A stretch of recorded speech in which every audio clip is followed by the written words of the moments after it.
Hello Summoners and welcome back to another ProGuides League of Legends video. My name is Nathan Ng and today we're going to be talking about some different ways that you can play the newest champion, Rell. But before we get started, our question of the day is, what are you enjoying the most about playing Rell? With that out of the way, let's go ahead and start with the video.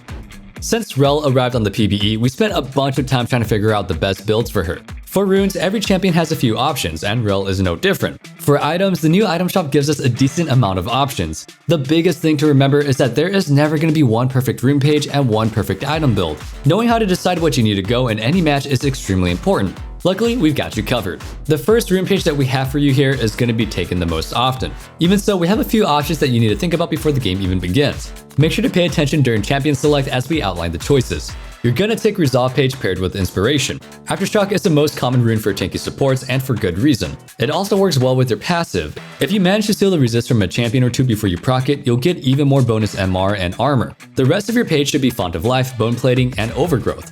If you're looking for that extra damage over Sustain, feel free to take Shield Bash instead of Font of Life. You'll want the Cosmic Insight and Biscuit Delivery for the bonus ability haste and Sustain. For your item, Australia is your mythic item of choice. One of Rell's biggest struggles is her low mobility when she isn't mounted on her horse. Both the active and the passive movement speed help her land all of her CC without needing to use your flash or your ultimate. For the same reason, we suggest Boots of Swiftness. However, you can't go wrong with Mercs or Steel Caps to add to your survivability.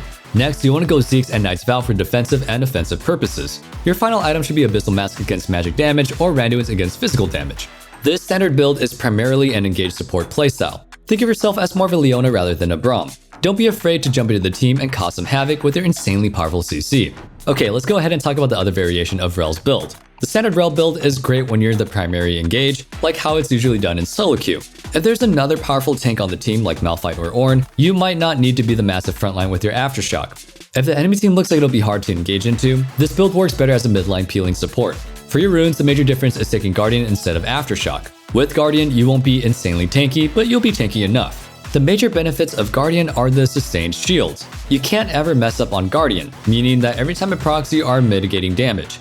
This really adds up over the course of the game, which is why it works so well with other tank supports like Braum. You'll also want to take Font of Life, Bone Plating, and Overgrowth. In the Inspiration tree, you should take Cosmic Insight and Biscuit Delivery to give you that sustain that you'll need in the bot lane.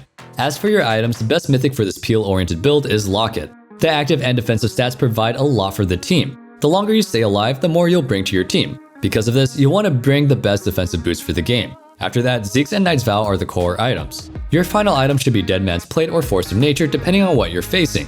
Remember, this playstyle should not be on the front lines alone. Focus on your kit to peel the ADC and other squishy characters on your team. Do everything that you can to defend your team, but don't be afraid to dive in once you know your team is safe. The final build is one that might come to a surprise to you. We aren't really going to go into the Resolve or Inspiration tree. Instead, we're going to go into Sorcerer and the Domination tree. This build is really aggressive, focusing on dealing damage and throwing everyone off guard, while you maintain yours. If you enjoy playing Phased Rush Set or Halo Blades Braum, then you have to try this build. For your runes, the keystone of your choice is Phased Rush. With how much CC that you bring into the fight, it's really easy to proc Phased Rush once you've successfully gotten into that fight. After using your skills, you'll have a burst of extra movement speed to continue chasing a fight. You can also use the mobility to run away or wait for the cooldown to come back up. The versatility in this build is shocking, but it'll take some time to get used to. We suggest taking Nimbus Cloak, Transcendence, and Water Walking to really double down on that movement speed. Cheap Shot and Relentless Hunter work perfectly in Rell's kit, making them the optimal choice for damage.